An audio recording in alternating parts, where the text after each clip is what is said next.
In the not-so-distant future, world has been devastated by a nuclear world war. Now we must go into space to find other planets to seek inhabitants. And you play as Edge Maverick, a space cadet part of the SRF, or Space Reconnaissance Force, and you're tasked to do just that. Thanks to certain circumstances, your fleet has been, well, lost to space. So you're on a mission to find the other ships, especially one of your best friends. It just so happens, with some chance of luck, you are granted captainship and your own ship and crew as you gather along the way. The story, it starts off alright and just keeps on going farther and farther into crap. There's not much for character interaction in the world, aside from your crew, because there's not too many people in the game to actually interact with. Memorable characters, I should say. I didn't really like any of the characters you meet across the way, not even your main cast.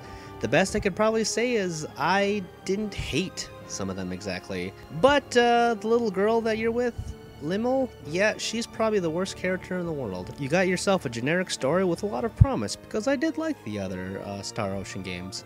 But this one just doesn't live up. You start off in a weird place looking for other ships. It doesn't really amount to anything. It's very spliced up between the different worlds you explore, and there's nothing really joining everything all together. It's not very good, it's not very fun, and the dialogue is atrocious. This, paired with some truly terrible voice acting, makes the game almost intolerable to play at times. That's not the whole problem. Damn it all!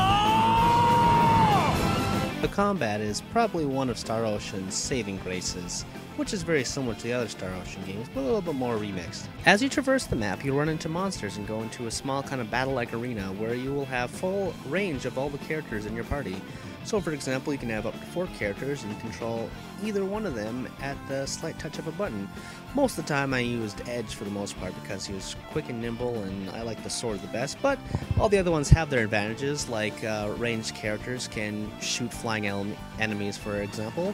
And while it may seem like a simple hack and slash, there's actually quite a bit of nuance to the combat. There's some depth with the character's spells and abilities. You can pause the game at any moment and issue commands to the menu, though if you're in the middle of an action you cannot use items or spells or something like that. It starts off kind of easy and ramps up the difficulty a lot, especially if you don't grind. As far as leveling up, it's about the standard. You gain experience, your stats will go up, and you also gain skill points. Skill points can be put into your certain abilities or spells, and you can also have like smaller equipable abilities, like one that can raise your health, and you can put skill points into that as well to make your health boost even more healthy, I suppose. It's not the most dynamic battle system or character customization out there, but it's a nice touch to a pretty well balanced system overall. Wonderful. I'm so glad everyone's safe. I'm bored.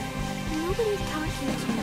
The overall presentation and package of this game is very weird. On one hand, you have an excellent combat system, and on the other hand, you have a terrible anime cliché storyline. I myself love anime, but this is one of those animes and RPGs that's very standard that people make fun of. People show on internet message boards to show that RPGs are kind of crappy. No, they're not. This one just happens to be one of the worst I have ever played. The characters themselves look like creepy rubber sex dolls, especially when they move their mouths, and they don't seem to have teeth, just flapping pink holes. The other weird thing is that they try to do a realistic presentation to the environments, and they come across as bland and not cool at all. It's a very weird juxtaposition to see these weird doll-like characters in these realistic environments.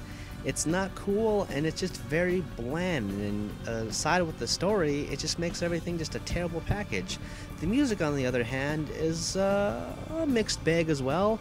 There's some pretty cool battle music tracks, and there's some nice little musical tunes from the opening operas to some of the more sentimental moments. Overall, I'd say it's an okay soundtrack, but as for the rest of the presentation, I'd say not so good. The game was about, I'd say about 50 hours, and there are side quests in the game aside from the main quests, but they're not very fun. It's mostly like, hey, I want 5 of these orbs, go kill this monster for this, and that, and it's not very good. And the backtracking in the game is kind of weird too, because a lot of points in the game, you can't actually complete these quests until much later in the game, and you've had this quest for maybe like 10 hours, It's very weird. There's not much to it. On the one hand, at least they put in Japanese voice acting with this international edition, so to make everything a little bit more bearable. Though the dialogue, again, is still bad, and the story is not worth your time at all.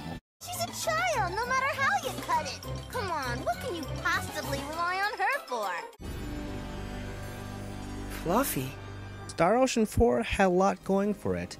The fact that it was a JRPG set in space and kind of a realistic environment was something that sets it apart from a lot of other fantasy-type JRPGs. But unfortunately, thanks to poor acting, bad dialogue, a stupid script, and this weird juxtaposition between the environments and the models, it's just not a good package. It does have some pretty good music, and it does have a very fun combat system, but thanks to everything else, it's just not very good. It's probably one of the worst games and hardest games I have ever had to sit through. I'd say maybe try it out for a rent, but even $10 is a hard sell for me. I don't think it's so much unhappiness as it is bewilderment.